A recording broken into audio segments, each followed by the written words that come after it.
God's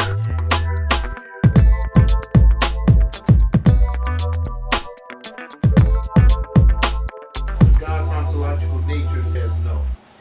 Numbers chapter 15 verses 32 through 36 reads like this. Now while the sons of Israel were in the wilderness, they found a man gathering wood on the Sabbath day. Was that legal or illegal? It was illegal to work on the Sabbath day. And those who found him gathering wood brought him to Moses and Aaron and to all the congregation. Why did he bring him to the preachers?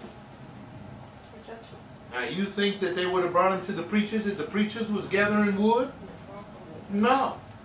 The preachers knew, and the preachers told him, don't be gathering no wood. And they put him in custody, meaning that they arrested him because it had not been declared what should be done to him.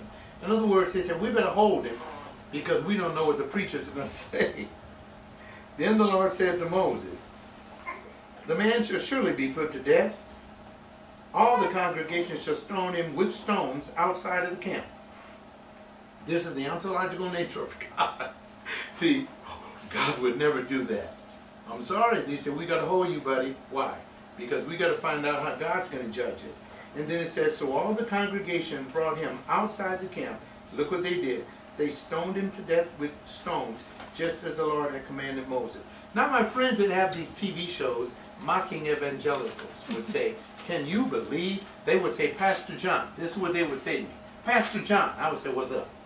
Do you believe that that was right for them to do? Yeah, back then. Why? Because God told them not to be gather no wood.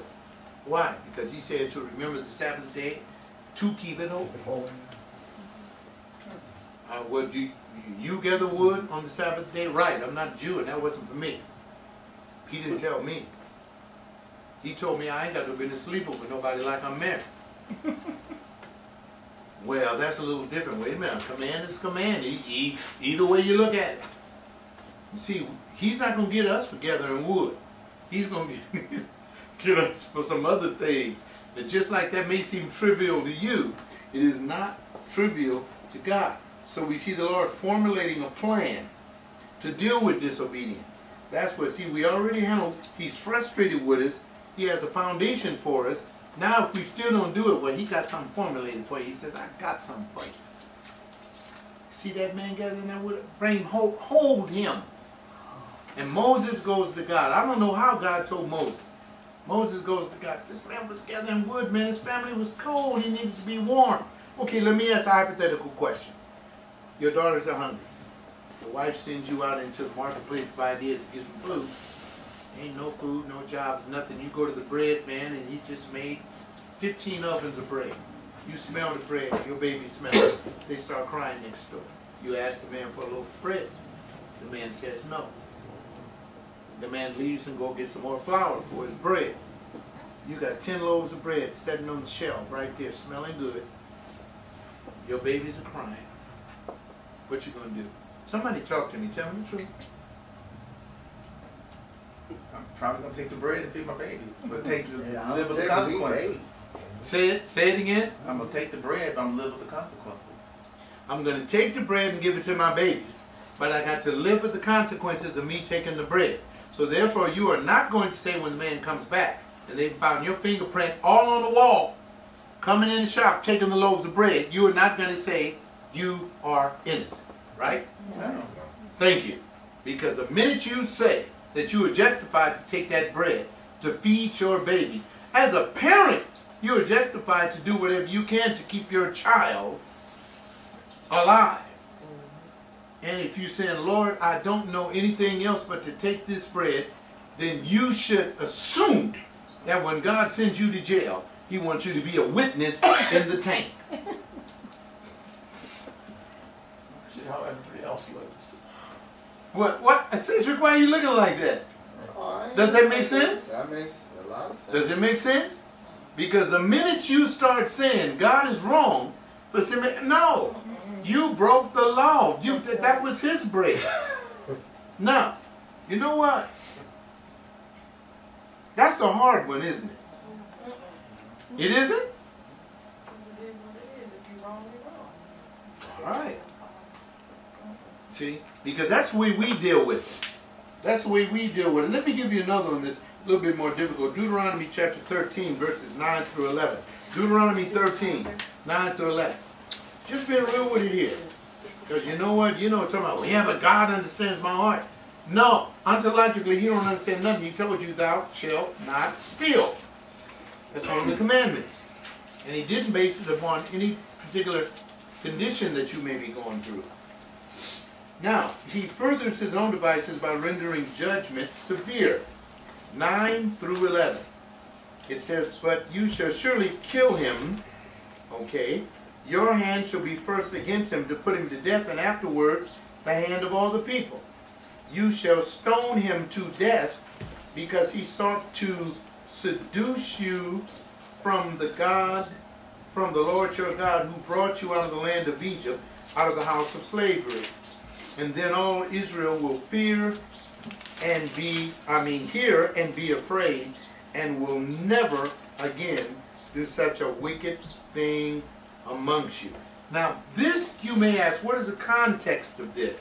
This is the false preacher. This is what God thinks about a false preacher. Move on up to verse 1. I don't know whether you ever read these verses before. Frightening verses. If a prophet or a dreamer dreams, arises amongst you, and gives you a sign or a wonder.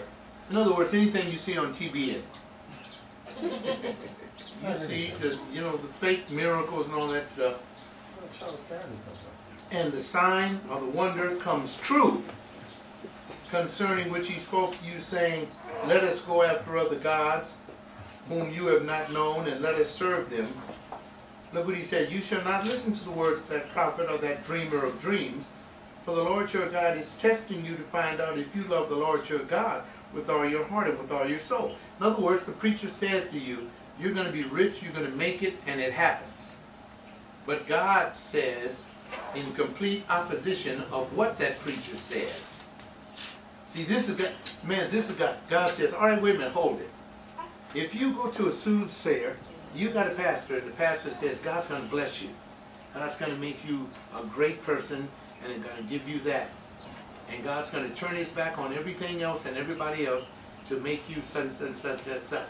And you know that you're doing anything that would displease God. And if it comes to pass, and it's anything that you're doing against what God said, God says, don't listen to that preacher. Even if you get successful behind what that preacher told you. Now look what he says. You shall follow the Lord your God. Verse 4. You shall follow the Lord your God and fear him. And you shall keep his commandments. Look at the capital H for him, the capital H for his. Listen to his voice, not the preacher. Serve him, not the preacher. And cling to him. Look here. Man, God is saying, you better make darn sure you are listening to God, even if the preacher tells you good tidings. Then we can read verse 5. But that prophet of that dream of dreams shall be put to death, because he has counseled rebellion against the Lord your God, who brought you out of the land of Egypt and redeemed you from the house of slavery, to seduce you from the way in which the Lord your God commanded you to walk, so you shall purge this evil from amongst you. In other words, he says, the preacher himself, Sean, we're in Deuteronomy 13, 1 through 5. He's saying, if that preacher tells you something which is against what God said, and you become famous, that's why if you make buku money doing something that is not of the Lord, and you write a check to give it to the preacher, to the real man of God, and the real man of God knows where that money comes. That's like having a drug dealer come to your church. Okay, he sold 5 kilos last night. That was rolling in that dough.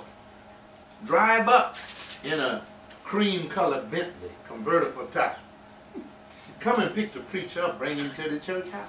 I said, Pastor, I just love the way you preach. You're so magnificent, and man, the word gives me goosebumps.